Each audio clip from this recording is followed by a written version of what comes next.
per guidance from the Office of Attending Physician to please continue wearing masks even when you are speaking if you are in the committee room. This is not only for your safety, but for the safety of others. Now I'd like to pass along some notes about the system we are using today. This hearing is being recorded. Each virtual participant has a control bar at the bottom of their screen that includes a mute button and a video on-off button. The view control buttons in the upper right of your screen control your personal view and be switched between active speaker with thumbnails, and grid view. This is your individual view and will not affect anyone else or what the public would see during an official proceeding. Please note that the system's active speaker view will automatically switch to your camera a few moments after you begin speaking. A timekeeper will monitor the time for this hearing. For members joining in the committee room, the timer can be viewed on the dais. For members joining remotely, please change your personal view to active speaker view. You can pin the timer by right-clicking or hovering your cursor over the timer and pressing the thumbtack icon. If you would like to insert anything into the record, please have your staff email the document to hvac.repository@mail.house.gov. This email was distributed to your staff in advance of this hearing. In a moment, the host will mute all participants other than Chairman Castro. All participants are asked to keep themselves muted when not actively engaging in discussion, which should help limit echoes or other disruptions. In instances in which members yield back or otherwise conclude their turn speaking, but do not remember to remute themselves, the host will mute them as to limit inadvertent background audio. Members and witnesses are responsible for unmuting themselves anytime they wish to be heard. With that, we are ready to begin. Chairman Castro, please count down from 5 so the system displays your video. Pause briefly while the recording begins and then start the proceeding. All right, 5, 4, 3, 2, 1.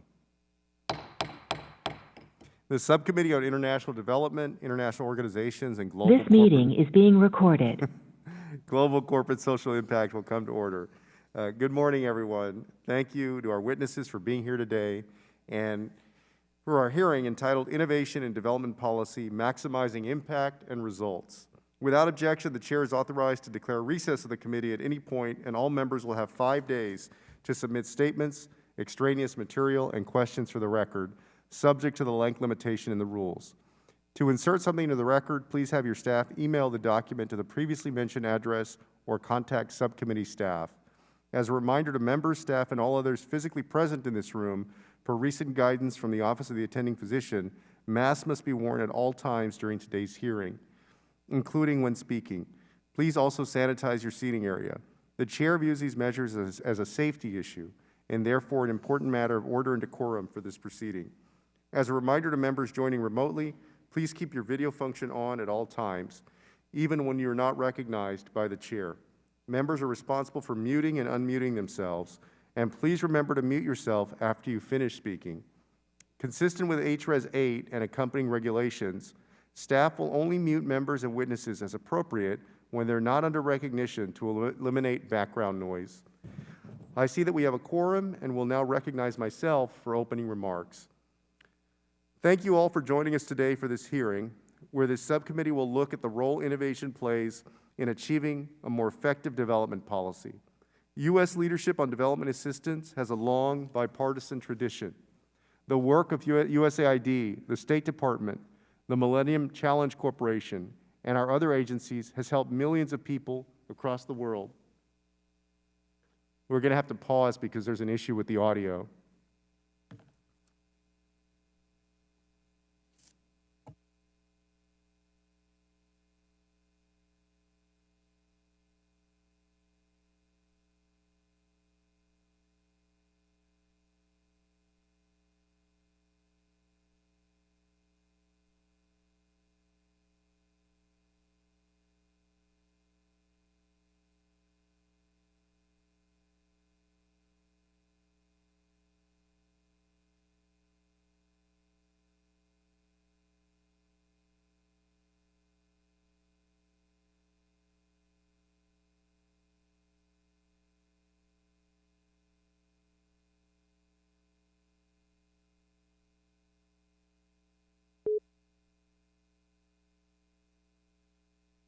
This meeting is being recorded.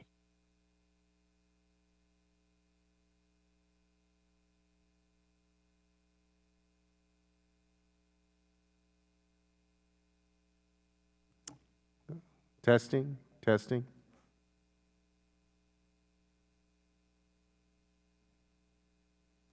You need to lower the volume on that.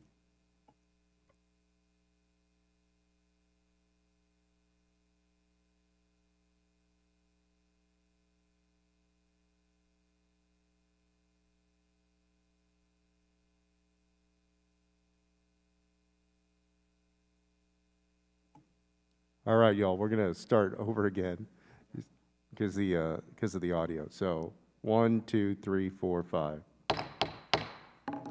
The Subcommittee on International Development, International Organizations, and Global Corporate Social Impact will come to order. Good morning, everyone. Thank you to our witnesses for being here today for this hearing entitled Innovation and Development Policy, Maximizing Impact and Results. Without objection, the Chair is authorized to declare a recess of the committee at any point, and all members will have 5 days to submit statements, extraneous material, and questions for the record, subject to the length limitation in the rules. To insert something into the record, please have your staff email the document to the previously mentioned address or contact subcommittee staff. As a reminder to members, staff, and all others physically present in the room, per recent guidance from the Office of the Attending Physician, masks must be worn at all times during today's hearing, including when speaking. Please also sanitize your seating area. The Chair views these measures as a safety issue and therefore an important matter of order and decorum for this proceeding. As a reminder to members joining remotely, please keep your video function on at all times, even when you're not recognized by the Chair. Members are responsible for muting and unmuting themselves, and please remember to mute yourself after you finish speaking. Consistent with HRS 8 and the accompanying regulations, staff will only mute members and witnesses as appropriate when they're not under recognition to eliminate background noise. I see that we have a quorum, and I'll now recognize myself for opening remarks. Thank you all for joining us today for this hearing, where this subcommittee will look at the role innovation plays in achieving a more effective development policy. U.S. leadership on development assistance has a long and bipartisan tradition. The work of USAID, the State Department, the Millennium Challenge Corporation, and our other agencies has helped millions of people across the world and are key parts of our foreign policy infrastructure. And the need for strengthening U.S. leadership in development is clear. The first hearing the subcommittee held last month laid out the dire impacts of the COVID-19 pandemic on our development priorities. At our current pace, it will be nearly impossible for the world to reach the UN's Sustainable Development Goals. Accelerating progress demands greater resources, which the administration has requested in their budget and this Congress will consider. But our development programs also need to become more efficient and effective. We must ensure that each dollar we invest goes as far as it possibly can, maximizing our impact per tax dollar and taking into account the best practices by innovation. We are only a few months into this new administration, which will have to decide what initiatives from the Trump administration they will continue and which ones they will reject. USAID, our nation's premier development agency, is now at the tail end of a significant reorganization led by former Administrator Mark Green, who is also a former member of this committee. I, like my colleagues, were broadly supportive of these efforts and the goals of expanding the use of innovation in all of USAID's activities. But this reorganization has also raised a number of questions that remain unresolved. That includes the dissolution of the Global Development Lab, an entity that was tasked with piloting innovative development policies, developing them, and scaling them up. In its stead, USAID has set up the Bureau of Democracy, Development, and Innovation and the Innovation, Technology, and Research Hub. We need to know how the lab's functions, which are now in different parts of USAID, are being prioritized. The work of the lab proved that we can innovate and we can change how we do development, increasing the reach and effectiveness of our foreign assistance programs. And let me give you just one example. In 2013, the lab's development innovation ventures worked with partners on the ground in India to pioneer a new model for education called, quote, teaching at the right level, unquote, to help students who have fallen behind to catch up by teaching to skill level rather than just to age. After proving the model works, this model was adopted by other USAID offices, UNICEF, foreign governments, and private foundations. Programs like DIV, which was pioneered by Nobel Prize-winning economist Michael Kremer, yield over $17 in social benefits for every $1 invested. It's essential that work like this at USAID and in our foreign assistance agencies continues, and that our capabilities for innovation, working with allies, and helping people's lives is strengthened. I've called this hearing for members of the subcommittee to hear from our expert witnesses on the role innovation needs to play in our development policy, to learn more about what has worked and what hasn't, and how we can ensure our development policy remains on the cutting edge. And that includes important questions. For example, what lessons have we learned from the lab? How do we make innovation more mainstreamed at USAID? What lessons can we learn from other countries and the private sector?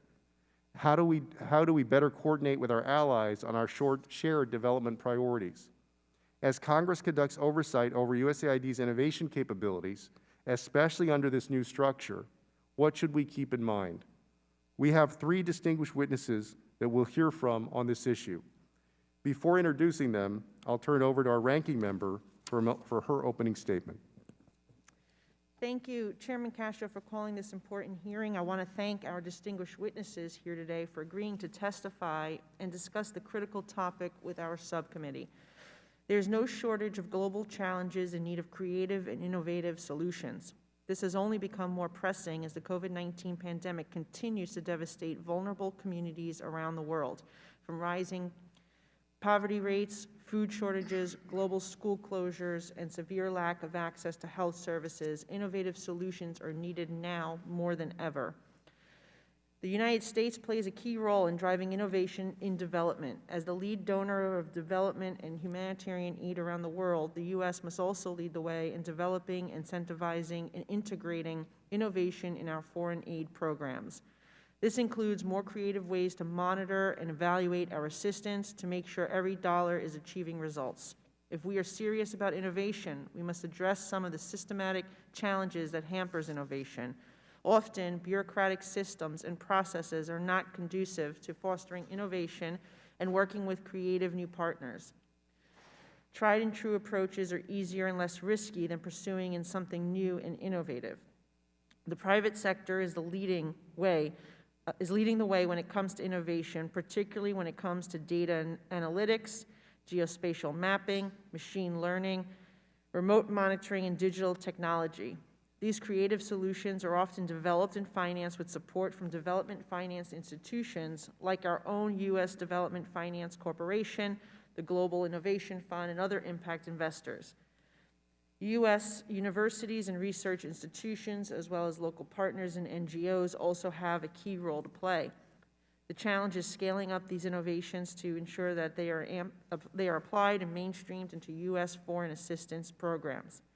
The Global Development Lab was an important start and set the tone for USAID to pursue more creative solutions to critical development challenges.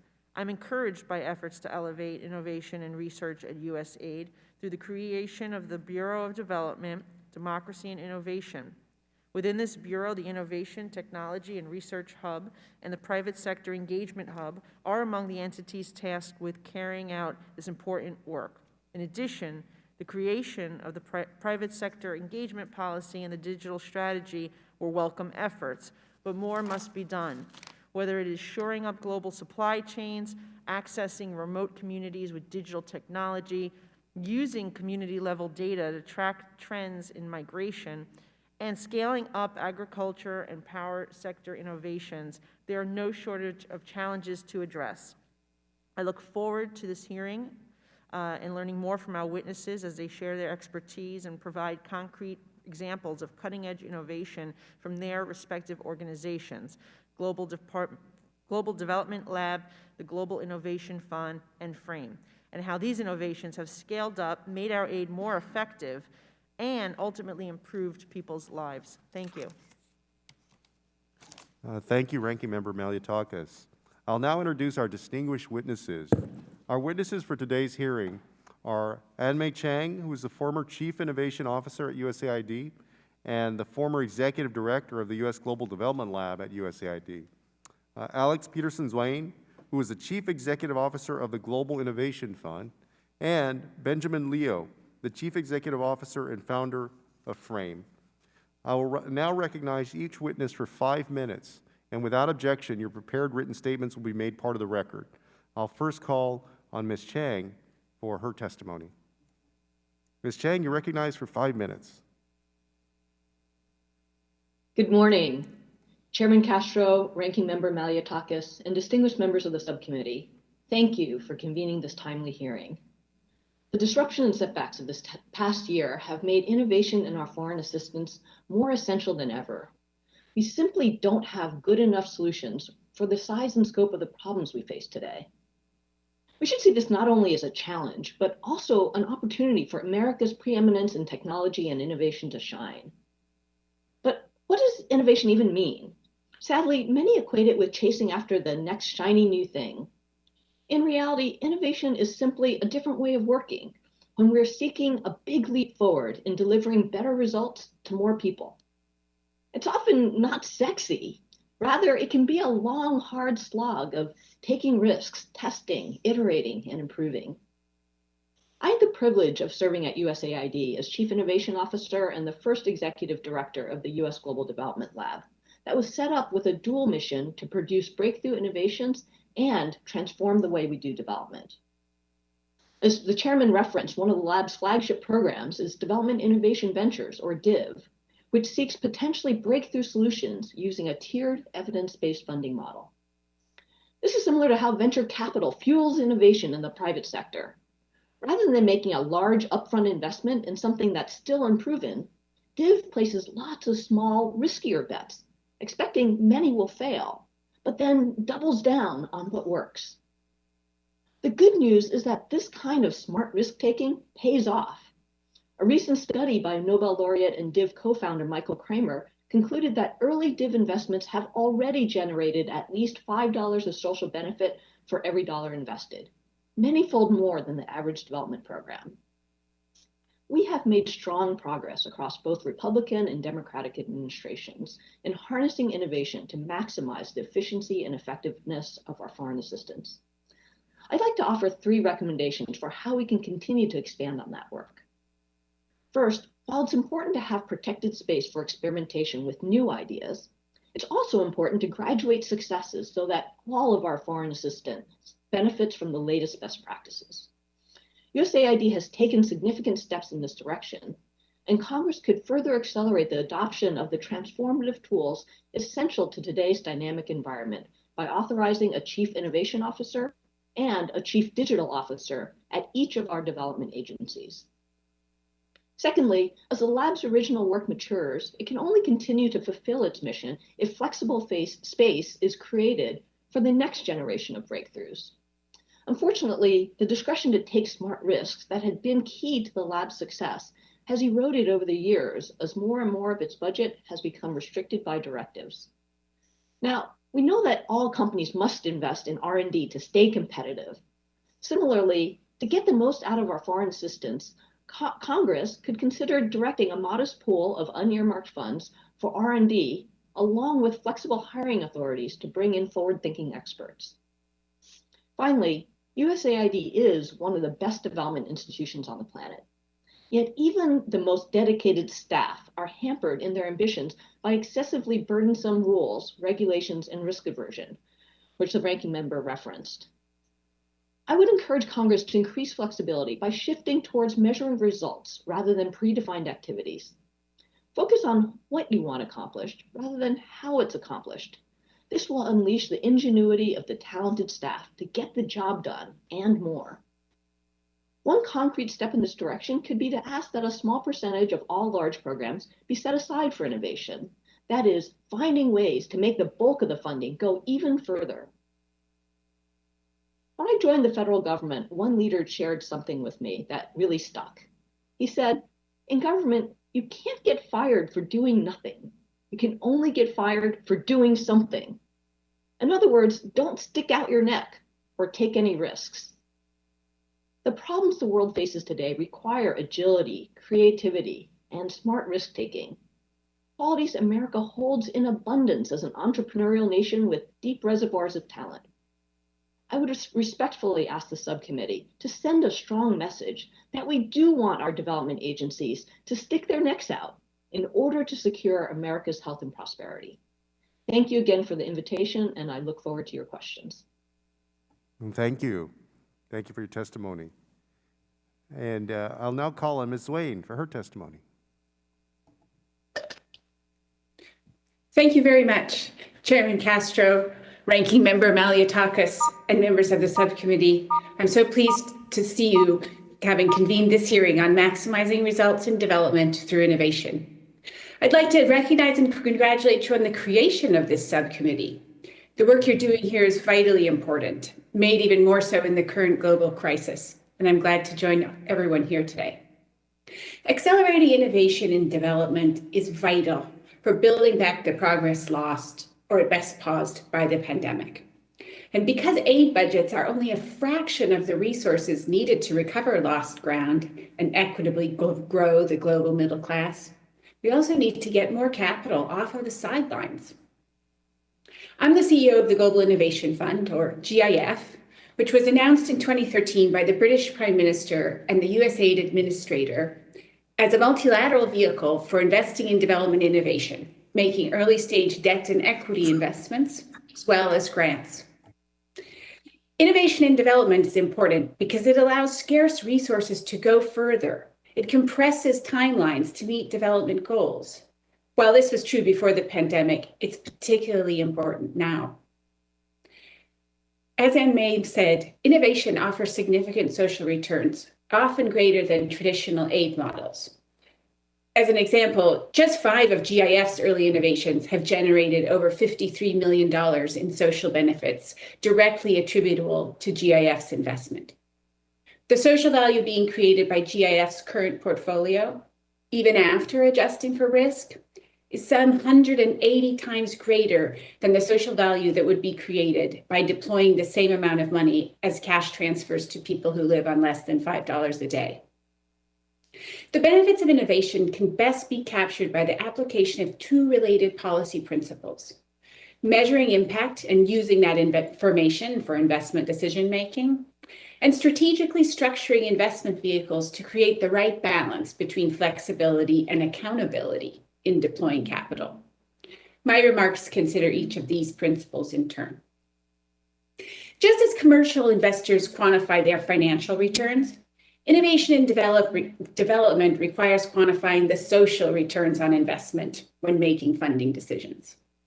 It's the potential for this social value that justifies the investment in early stage companies that are building the markets they sell into. It's also this pursuit of social value that allows for exit when private capital is ready to come to the table, and recycling returns for further impact. Taken together, estimates of social benefits allow you to assess the value of not just individual deals, but portfolios, at a time when innovation must address disparate but interrelated development challenges, including pandemic recovery, climate change, and gender equality. More development impact can also be delivered through financing vehicles that have the flexibility to use a range of instruments, including equity, debt, and grants. The choice needs to depend on the capital needs of the innovator. One way to do this is by working through independent intermediaries that can engage directly with the private sector. Governments can require strong environmental and social due diligence without weighing in on any individual deal in particular. Transparency is also essential for accountability. USAID agencies have an excellent track record here, but the opportunity now is to push further the boundaries on what can be expected when engaging the private sector, sharing information publicly on expected financial and social returns, at least at the portfolio level. It's possible to prudently invest in a portfolio of early stage, high social return innovations by linking funding amounts to the probability of successfully delivering impact. Governance requirements can tie an investor's financial exposure to evidence of impact and potential for scale. Finally, use multilateral partnerships. When like-minded governments come together to back innovation, each government has limited exposure to the portfolio's risk relative to if they were to go it alone, while leveraging each other's funding. In sum, taking smart risk, protecting taxpayer dollars, and generating evidence can drive a virtuous cycle. You've addressed some of this already, Mr. Chairman, in previous bills, and I thank you for your leadership in international development assistance. In my written testimony, I've submitted more detailed additional recommendations. I look forward to taking your questions. Thank you, Ms. Zwane. Thank you for your testimony. I now turn it over to Mr. Leo for his testimony.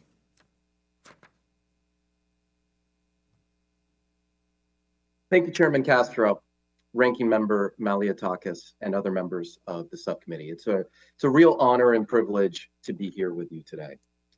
I have 5 main points that I want to make today. First, technological innovation has advanced tremendously in the last 5 years, driven by machine learning, satellite imagery, and cloud computing. These enabling factors have spawned a complete revolution in things like geospatial technology. Second, companies like Fraym are already applying these new technologies to drive improved programmatic targeting, monitoring, and resource efficiencies in ways that were previously unimaginable. Now, development agencies have faced huge long-standing challenges when trying to develop, target, and monitor billions of dollars in country programming. Typically, they've had to rely on national or regional statistics for things like educational attainment, or child marriage, or access to electricity. Yet this kind of an approach assumes that all communities look the same across the target country, which we know is just wildly incorrect. With new technologies like Fraym, it's now possible to map these same kind of development indicators like child marriage prevalence or malaria prevalence down to a single square kilometer grid across an entire country in a matter of days, not months or years. For instance, powered by Fraym software, we produced hundreds of data layers in a matter of days spanning dozens of countries in Africa, Asia, and Latin America to map COVID-19 risk factors down to the neighborhood level. This data and these maps fed directly into the Kenyan president's National Action Plan, or helped the Ghanaian government target very specific services to underserved neighborhoods with particularly acute transmission risks. Now, USAID has yet to update its traditional way of operating to systematically leverage these kinds of new technologies for impact and efficiency across its entire global portfolio, which leads me to my final 3 points.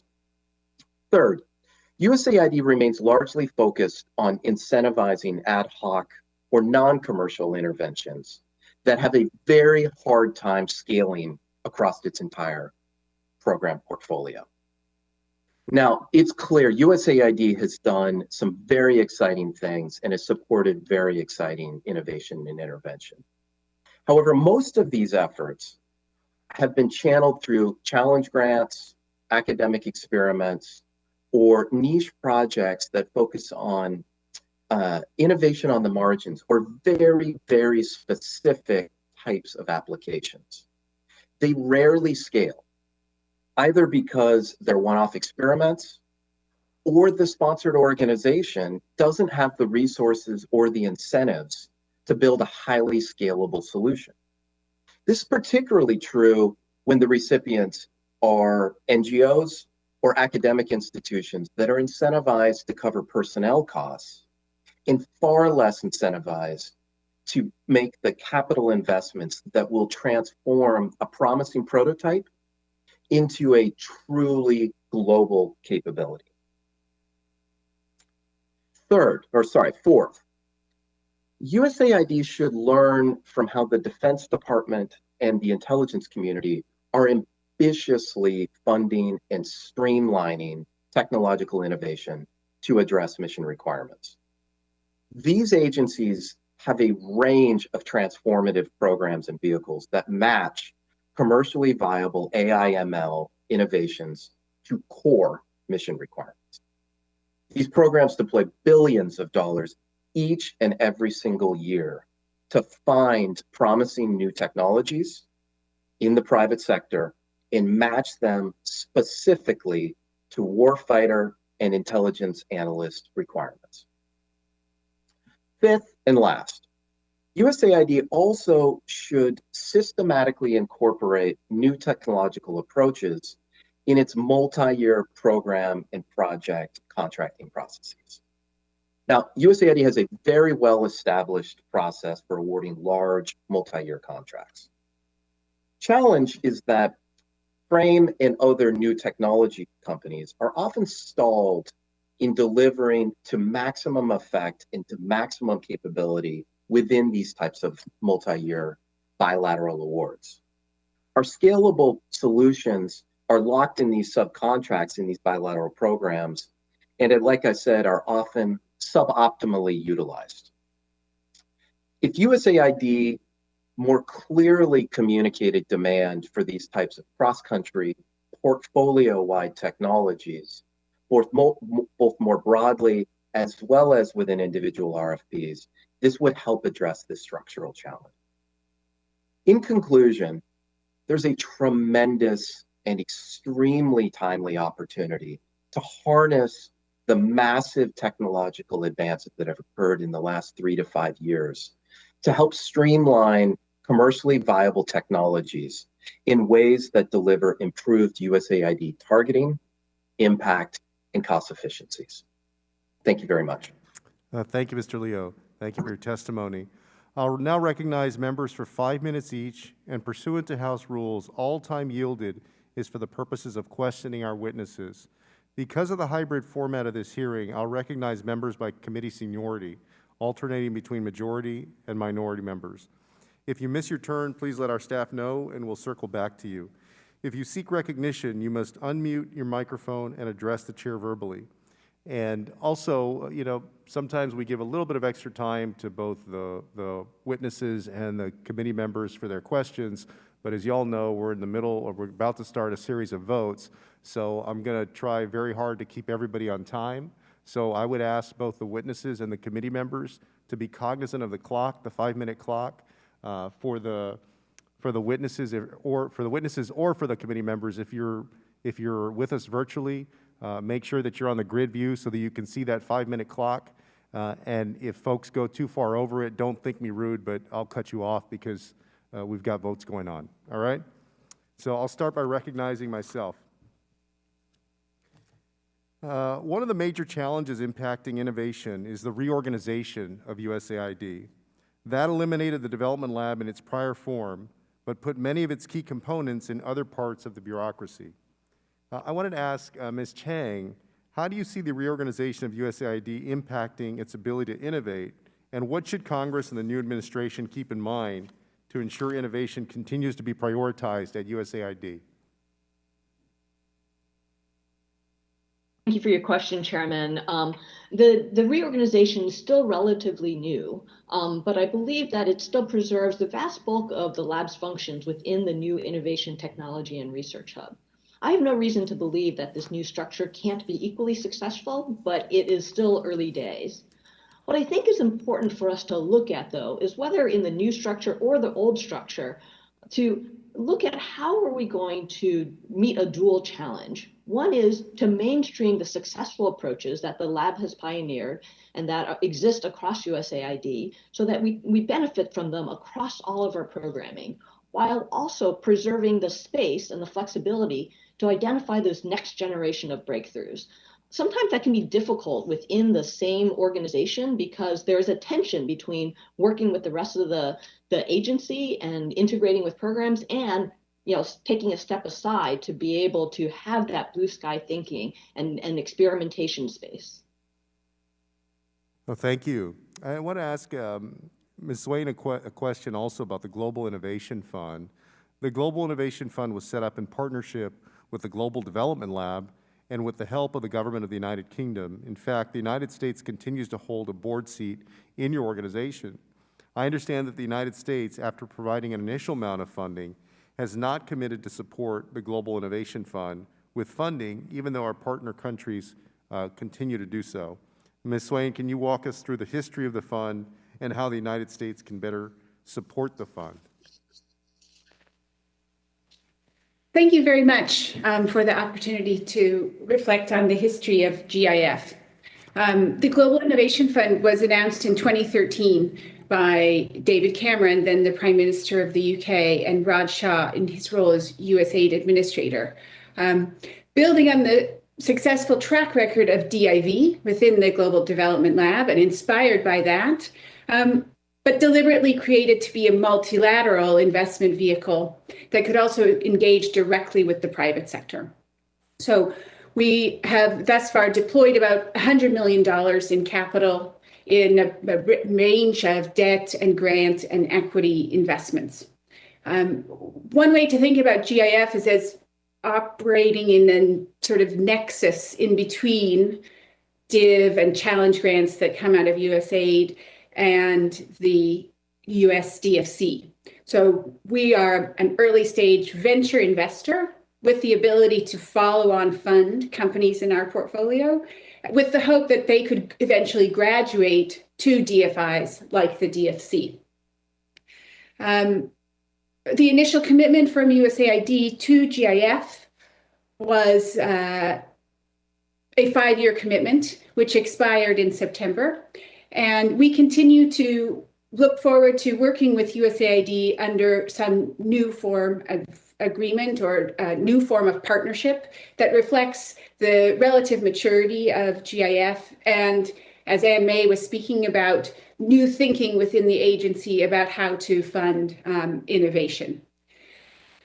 One of the recommendations that I make in my testimony is that we would encourage you to think about authorizing funding mechanisms that normalize the flexibility that's needed to support innovation. Supporting an investment fund like GIF is just different than supporting an implementing program, which is what processes at USAID are really optimized to do. Of course, flexibility without transparency and evidence can invite problems.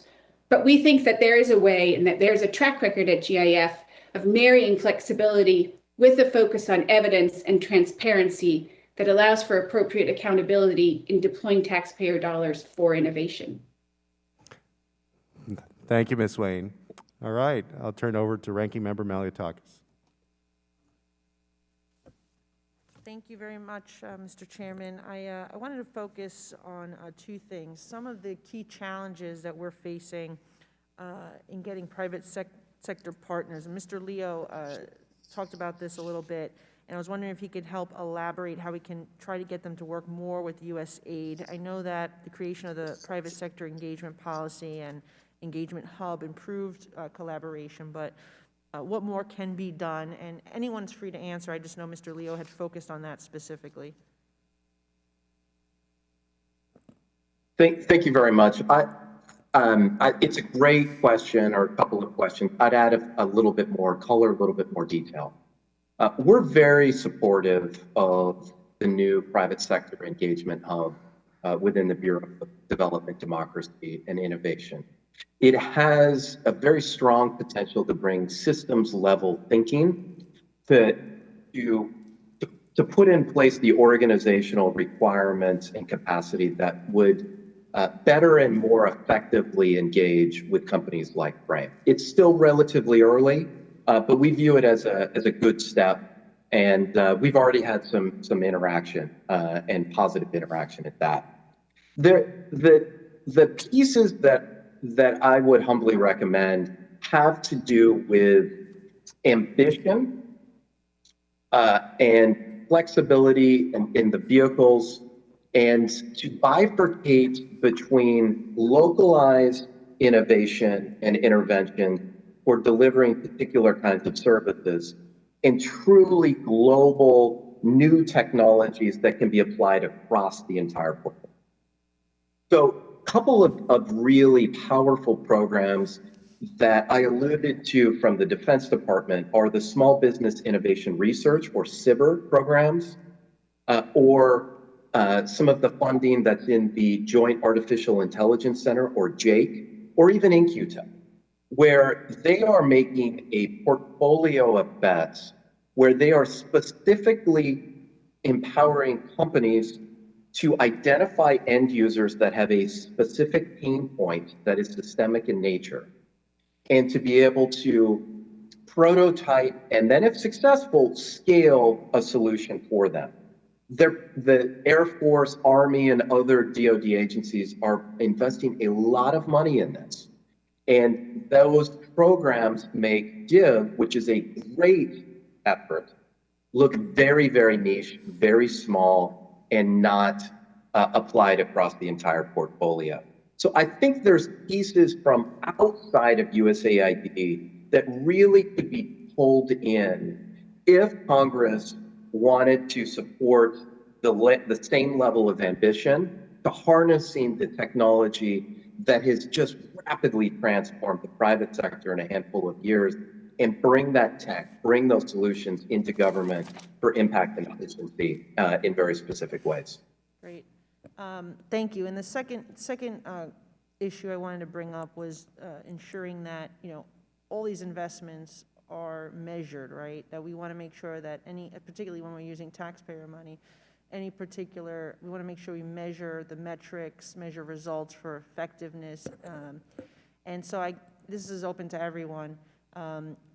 What processes are put in place right now to deliver the metrics, and what would you recommend that should be added to ensure that we are measuring the metrics, ensuring that what we're investing in is effective?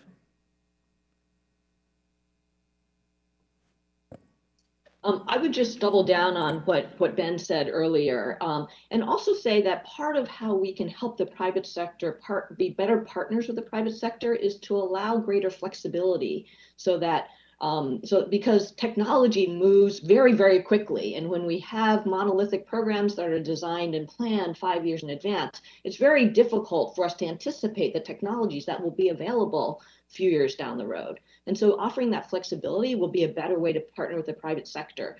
And when it comes to results, I think, as I mentioned in my earlier testimony, I think the private sector is also better if we talk about the results that we want to achieve versus all of the activities that we're expecting to take place along the way, so that we have, again, the flexibility to seek out the best solutions as we learn along the way. I would just add, in our experience, making sure that the private sector is accountably held, is tracking and held accountable for delivering results is actually not as much of a challenge. There's, if it's delivering a product or delivering a service, typically that's going to be milestone based. And so you're just not going to get paid if you don't deliver on what you said you're going to do. It's more of an issue if we're thinking about equity or debt investments. And Mr. Leo, I gotta cut you off there. We gotta go over to Ms. Jacobs. Well, thank you, Mr. Chair, and thank you to the witnesses. It's great to see some of you that I've had the pleasure of working with before. I wanted to drill down even more on this question of measurement and metrics, particularly as we are trying to measure results, some of which it's hard to measure the progress until much after the program or initiative has been conducted.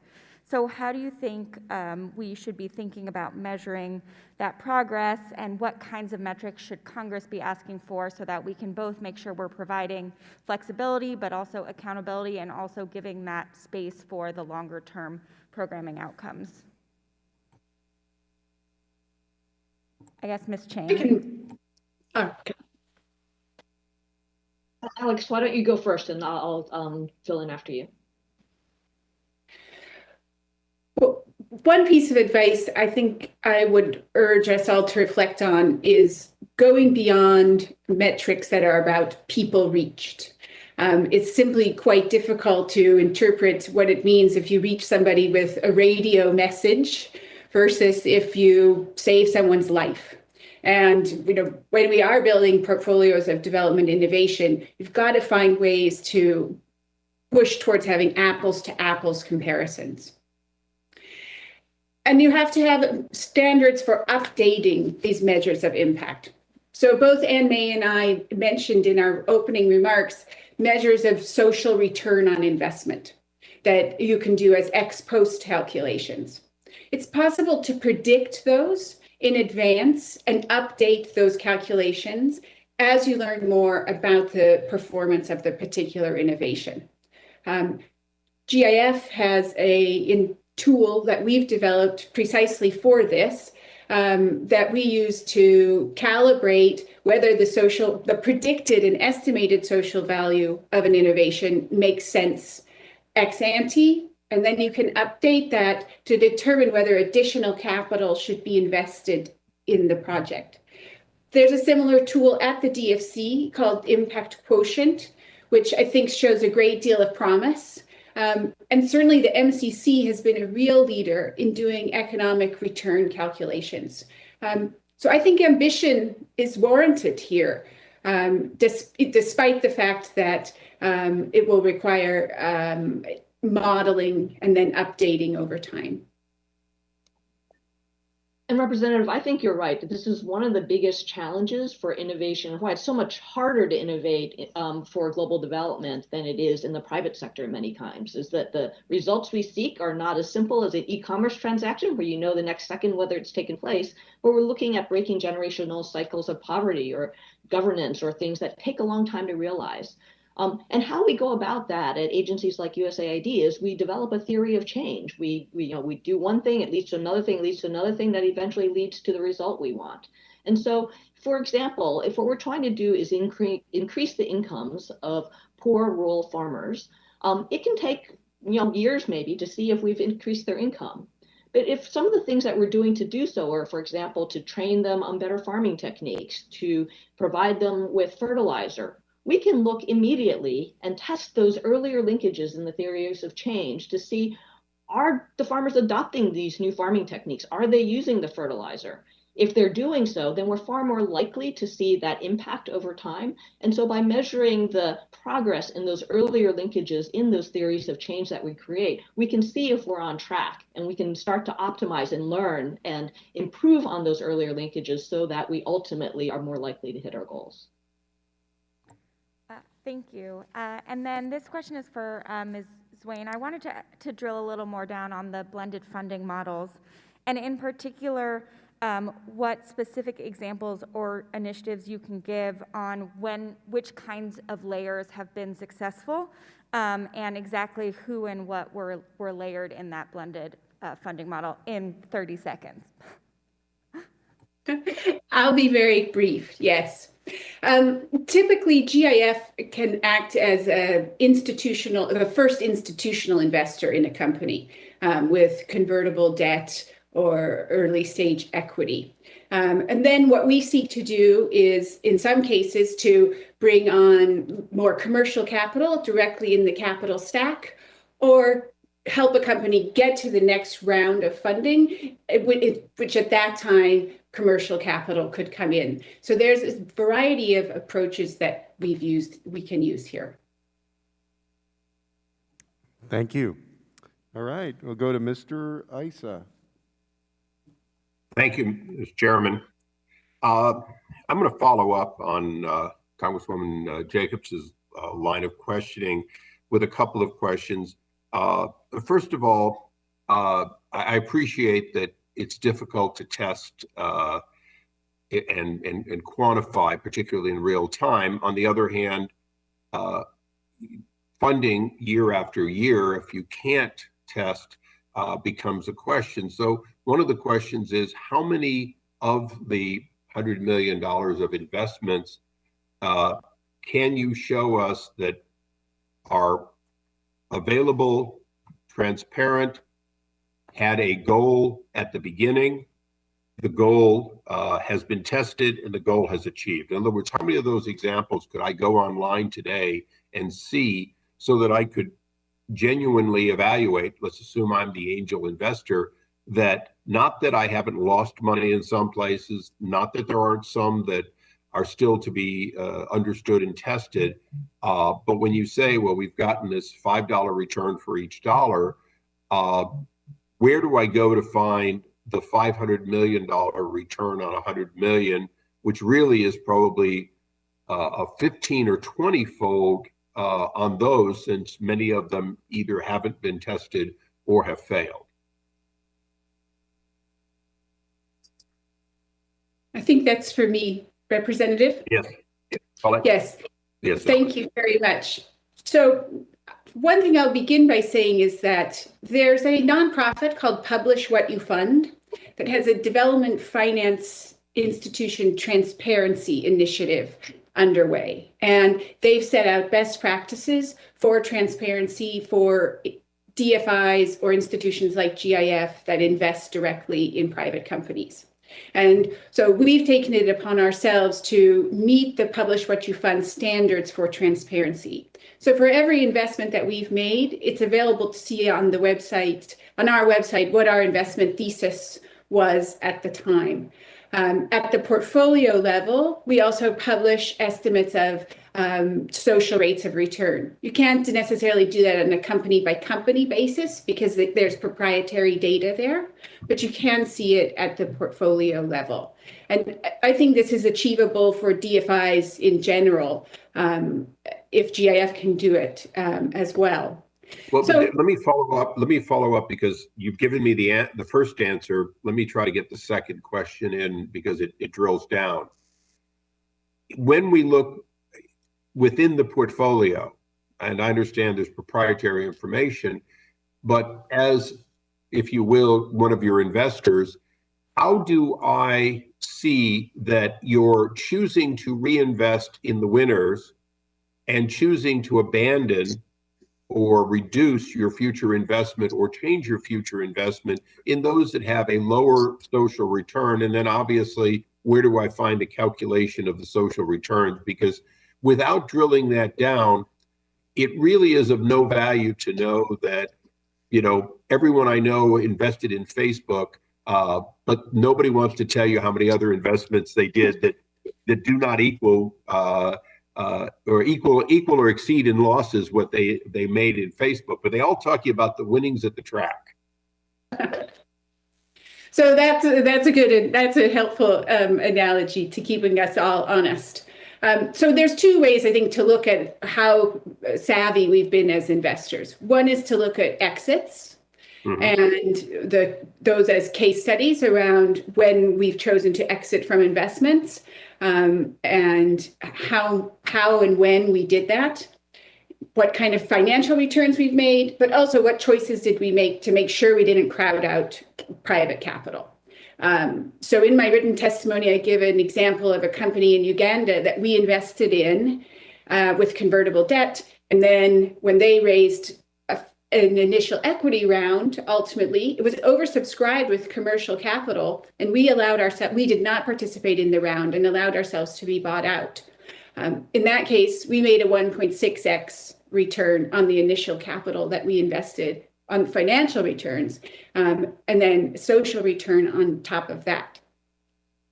Well, let's hope you get a lot more of those. I'm going to ask one final exit question because I know that there are many others waiting. When we look at investments made elsewhere, I'm going to give you a hypothetical because it's only half hypothetical. We're currently still putting $1 million or $2 million every year, apparently, into peacekeeping in Cyprus for, figuring under USAID. If I were to give you that $1 million that is essentially keeping a warm pot against this European Union member developed nation that still, in fact, we're investing in, where would you put that incremental $1 million, and could you fully deploy it? Let's get that answer for the record because we're about 35 seconds. That'd be over. fine. Thank you, Mr. Chairman. Thank you. We'll go to Brad Sherman. Thank you, Mr. Chairman. When we talk about innovation, there are many different types. There are many different buildings at a university. If we start at the science, technology, and engineering building, we see that there's a lot that we can do here in the United States that has tremendous development potential around the world. The best example of that is new rice seeds and the entire green revolution. And yet there's a tendency for those involved in international development to be people who study policy and international affairs, who want to go out to the field and actually see the farmers they help. And I would hope to see more of our international development focused on science done here that can affect the entire world, especially the developing world.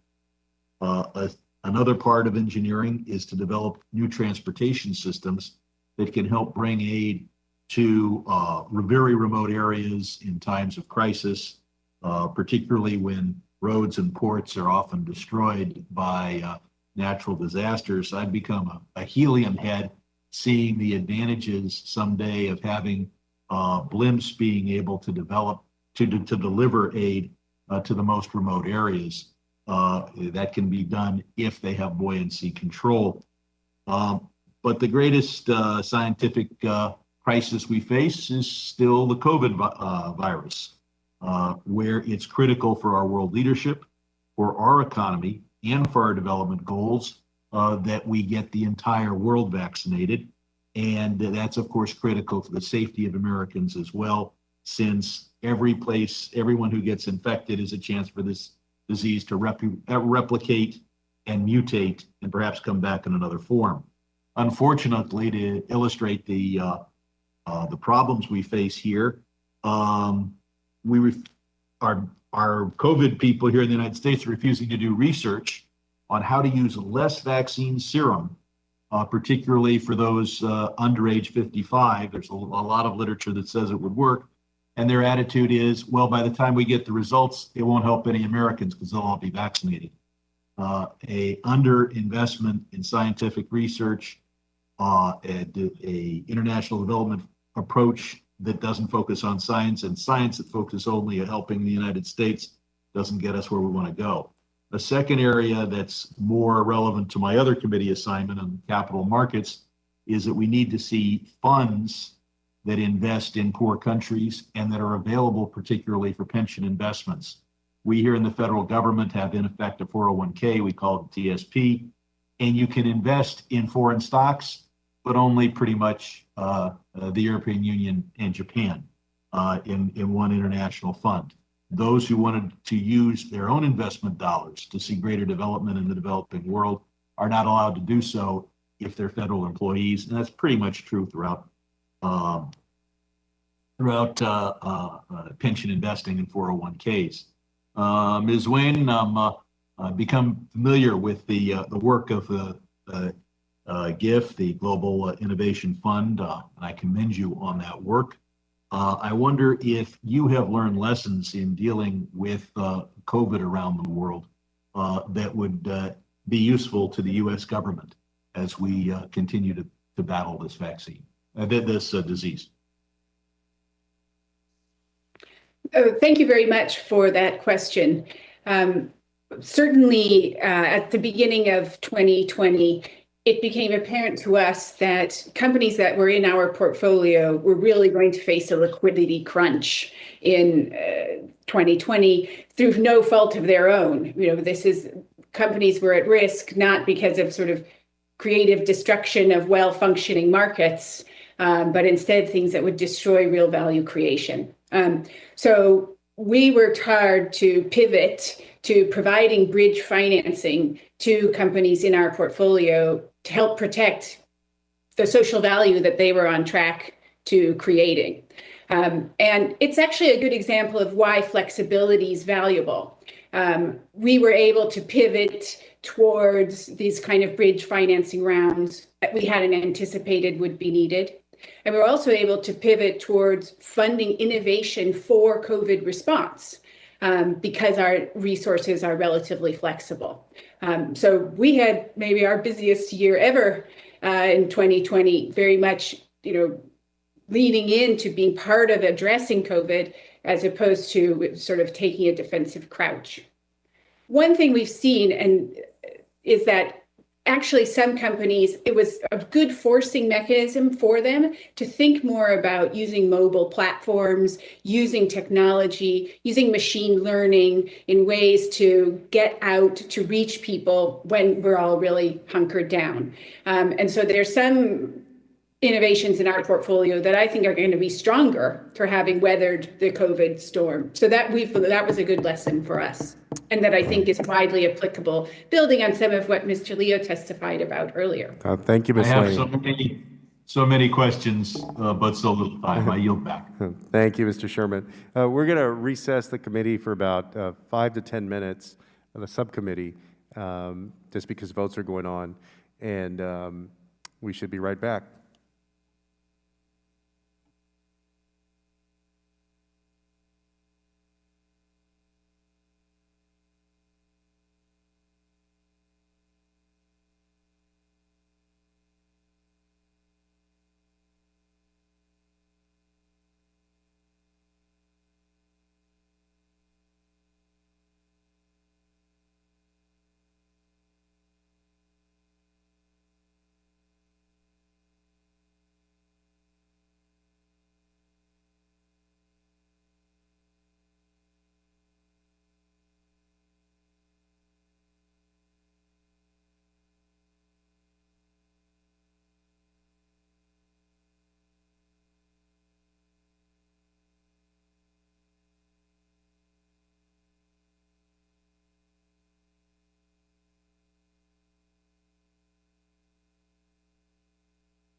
The hearing will reconvene, and I now recognize Representative Houlihan for 5 minutes.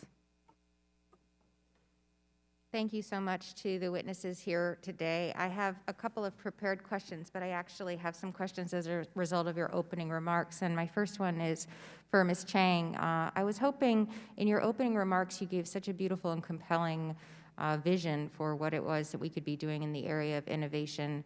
But I think that sometimes pictures also tell a good story. Can you give some examples of ideas that have come to fruition because of this idea of innovation that you were helpful in beginning? And also, could you talk a little bit about the development lab, the Global Development Lab, and its difference, if any, from things like the JAKE on the DoD side? Is it just a matter of scale, or is there something different there that we could be enhancing?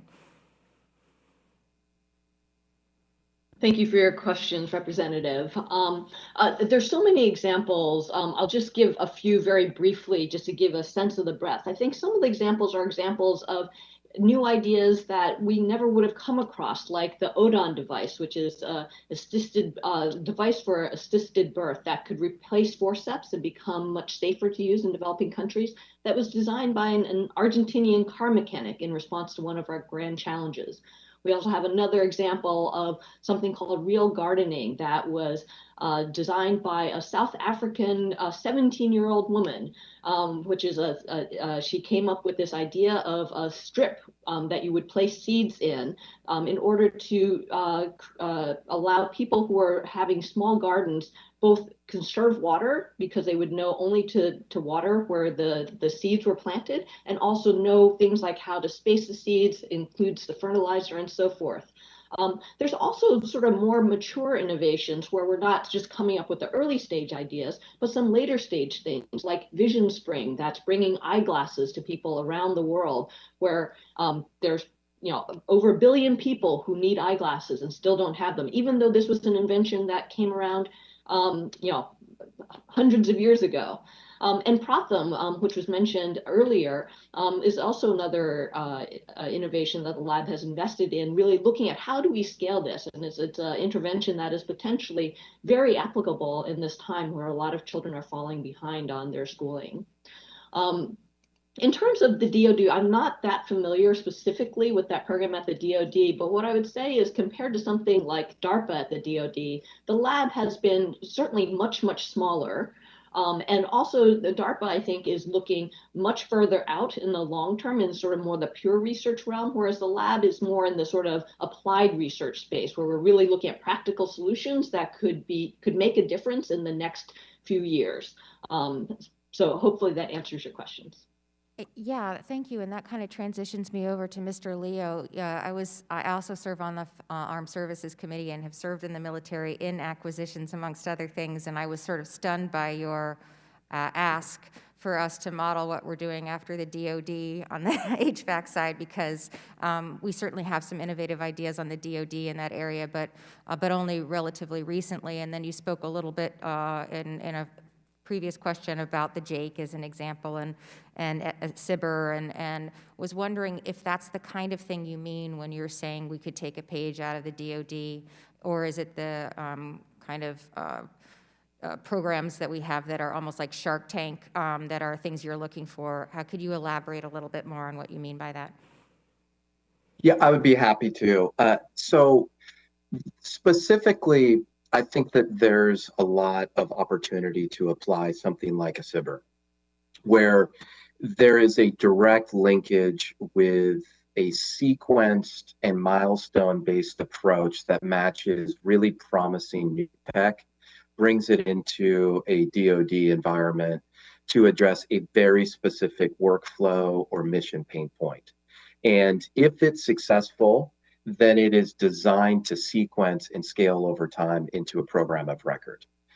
There, on the DIV side, there's aspects of that, but not in a way that has a global portfolio or global mission involved with the same level of scale and intent to bring in commercially viable approaches. So those are some of the things that actually, despite some of the DoD procurement challenges and inefficiencies, I think there's some places where there's real powerful innovation and harnessing of private tech that could be applied.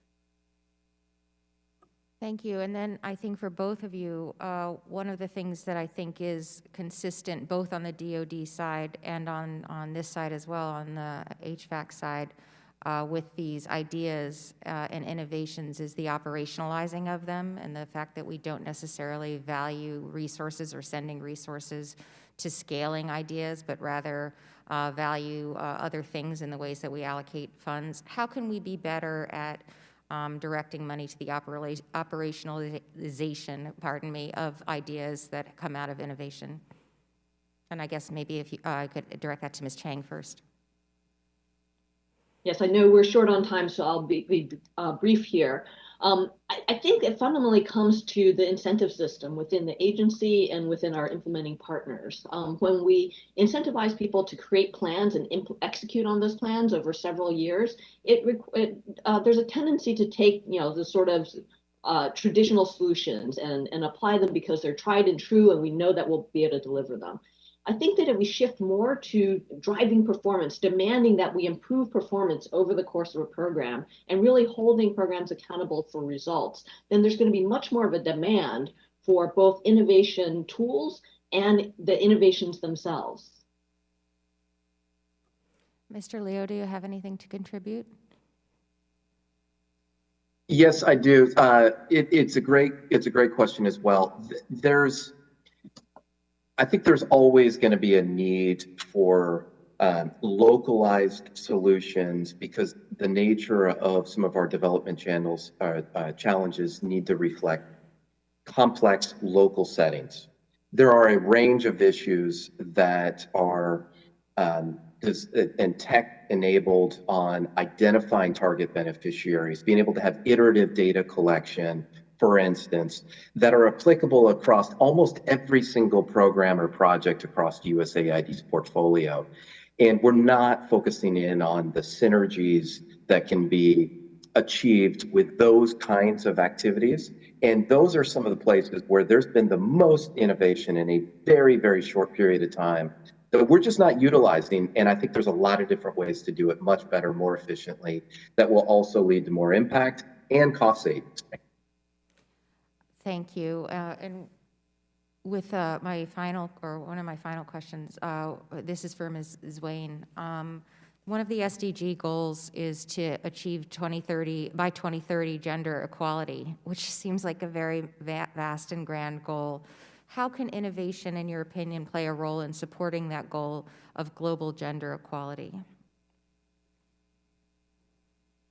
Representative, if I could, I would love to take the first stab at this. This is an area where my company is very active, and we've done some very exciting work, including some examples that are included in my testimony, mapping child marriage prevalence across space and over time, being able to pinpoint where we see the greatest levels of that prevalence and be able to understand the community dynamics so that we're able to move the needle on this scourge for women and young girls.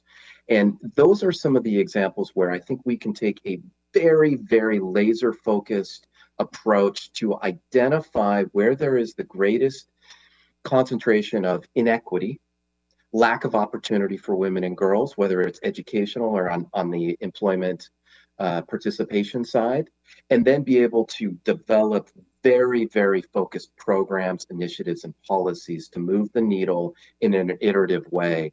We're actually doing some really exciting work on this right now that's focused on Kenya, South Africa, and India in the context of COVID-19 specifically, and how the disruption to women and girls has been so concentrated and intense.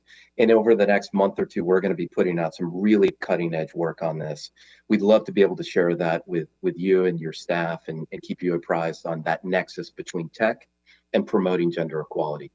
Yeah, I'd love that. I'm one of the few STEM people in the Congress, and my mom is actually a GIS person, so it sounds like I'd have a lot to talk to you about and would love to follow up with you with my staff. Ms. Zwane, do you have anything as well with that particular question about gender equality? I think what we've just heard being described is a really excellent example of the potential for innovation in this space.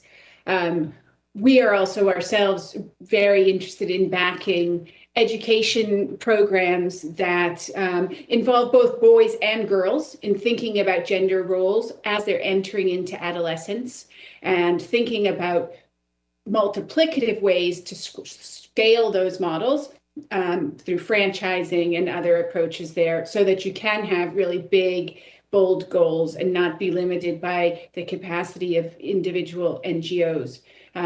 We're interested in programs that partner directly with government and get into government schools. One thing I would add that would be different is we need to think also about measuring gender impacts for their as an end to their own, not just as a means to the end of economic development. And we've recently launched at GIF a toolkit to facilitate that kind of gender lens investing. And we're learning more about how to do that, of course, but I think all of us can challenge ourselves to measure these kinds of impacts directly, just as we want to measure other economic outcomes. Thank you. And with my final question, I'm not certain to whom to aim this at, because I think you all probably have great ideas in this, but I think there's been a lot of conversation about measuring what matters, and making sure that we have metrics to measure performance. But in the area of something like democracy and governance, I feel as though it's pretty hard to understand how to do that. How can you measure something, innovations in those areas, if at all? And perhaps I'll ask Mr. Leo first. Well, it is challenging. It's very complex. One of the things that we're really excited about, including at Fraym, is we've built new capabilities that actually parallel what I was talking about before, that allow us to pinpoint target beneficiaries or categories of people, say people that lack primary education or lack access to electricity at a hyperlocal level. We have now built capabilities that allow us to estimate at localized level what people think and how they behave. So we're able to actually rapidly collect information on deepening establishment of democratic values, democratic beliefs, as well as beliefs around national or international issues that can then feed into some of our programs in an iterative way, whether that's in collaboration with NDI and IRI or USAID or other programs. So it is a complex issue, but there are new technology-driven tools that allow us to be able to operate with much more complete information about localized dynamics, because we know politics and democracy starts at a local level and then builds up. And so we've built tools that actually mirror that. Thank you. I've run out of time, and with that, I yield back, Mr. Chair. Thank you, Representative. All right, well, everybody has asked a first round of questions, and so I'm just going to see now if anybody's got a second round question really quick, and I know Representative Jacobs has one or two. I'll turn it over to her. Well, thank you, Mr. Chair, and thank you to our witnesses again.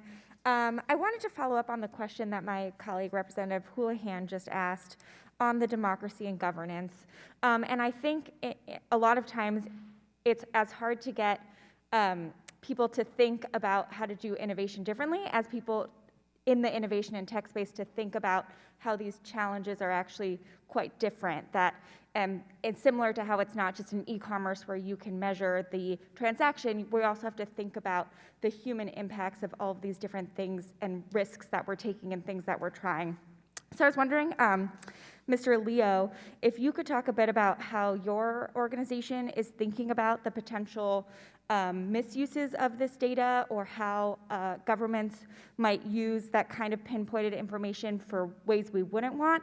And then, Ms. Chang, if you could talk a bit about how we can make sure, as we're working with private sector partners, that we're incorporating the kind of human-centered considerations that we know our aid workers are very adept at. Those are fantastic questions. Let me answer as directed to me in two ways. First, on privacy and the sanctity and anonymity of data. The way that we have built our software that harnesses machine learning, georeference data, imagery, and other sets of data is built-in privacy and anonymity of individuals' data at entry and at design. So we're even if we wanted to, we're not able to identify who is the respondent that is feeding into our models. So we've taken it very, very seriously in just our regular operations. But on the second part of the question, in terms of other actors, there's some things that I think are really relevant. First, we are also able to understand at a hyperlocal level what kind of information people consume. What television channels are they watching? What radio programs? What kinds of social media apps are they using? Again, at that community aggregate level across space and across time. And so we're able to get a better sense of how disinformation, how misinformation deliberately executed by certain actors may transmit across a community, a region, a country, to be able to understand how do we actually combat that? How do we reach counter messages? How do we reach the maximum number of people with counter messages? Whether it's about safety of vaccines or whether it's about democratic principles. There's ways to be able to target those kinds of information in ways that reflect the information environment that just wasn't really possible a handful of years ago. So we're really excited about this space as well. And Representative, I think these are great questions. And one of the things I've learned in having the privilege of having worked across the private sector, the public sector, and the social sector is that each of these sectors has a lot of unique assets to bring, but also limitations. And so what I found is that magic happens at the intersection of sectors. So when you ask the question of how can we make sure that the private sector, which may have incredible expertise in technology, for example, but may not be as versed in some of the nuances and culture and the realities of some of the environments that we work in, I think partnership is really important. Partnership with agencies like USAID and also partnerships with INGOs that have their feet on the ground and really understand those local communities. I think another thing we need to think about when we're deploying technologies and deploying any new innovation, in fact, is that with anything new, there can be unintended consequences. And that is something we really need to be thoughtful of and cognizant of, because the last thing we want to do is to make things worse. And that's one of the reasons that I think with any innovation, we actually want to start small. Even though we may have big ambitions, the smaller we start, the more control we have over the environment, and we're able to detect if there are unintended consequences and address those as quickly as possible, as well as be more nimble and agile and iterating and improving. And once we find something that works and we are confident in it, then we can really drive forward and scale. And this is essentially, if you see how we test vaccines, we start out with a small group of people to make sure that it's safe before we go and put the pedal to the metal and get it out to everyone who could benefit. Thank you. Can I do one more? And then along the same lines, how can we in Congress help the development agencies be able to incentivize this kind of risk-taking that we know is needed for innovation, while also having a do-no-harm approach to that kind of risk, because we know it's actually not us who's bearing the brunt of it? This is one of the reasons that one of the recommendations I have is to create an innovation window within all of our large programs, and then to hold those programs to account to driving their performance and improving their performance over time. In that small innovation window, it's going to be a tiny fraction of the whole program, because we do want to start small. We do want to try some more speculative things to see what works, see what sticks, improve on those things.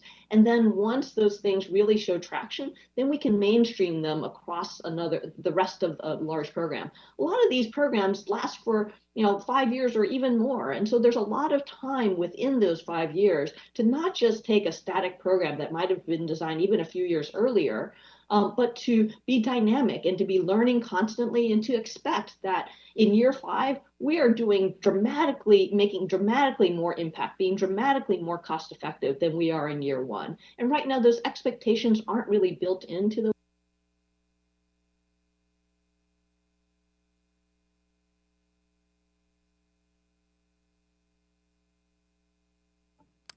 All right, y'all, we're going to recess for a few minutes while we figure out the technology hiccup here. And it would allow opportunities for companies like mine to be able to provide value and bring some of our capabilities to scale in programs that are pre-existing that we might not have already partnered with a large prime contractor 2 years ago, 3 years ago, which basically locked that multi-year trajectory in place that Ann's talking about. So if there was that built-in flexibility, it would crowd in new ideas, new solutions that could be tested out and scaled if successful, or discontinued if not. I think it's a wonderful idea.